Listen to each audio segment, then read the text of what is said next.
मैं नाते पाक की दुनिया में आपको लेके चलता हूं। महविश बानो आया और नाते पाक पेश फरमाए। अस्सलाम वालेकुम वरहमतुल्लाहि वबरकातुह।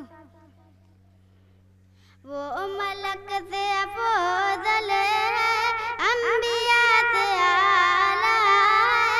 वो मलक से अफजल है, अंबिया से आला है। रब के बाद ही सबसे बढ़ के कमली वाला है। अर्ज़ शहर तैयबा पर खुल्द से भी अफज़ल, उनका रोज़ा तहर किस तरह निराला है।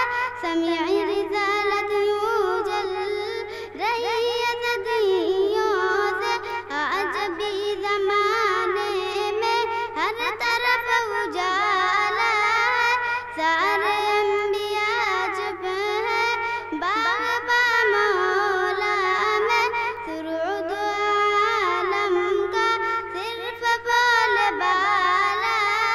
गार शूर में देगा मुशरिकिन मकाने, आपकी हिफाजत में मकड़ियों का जाला है।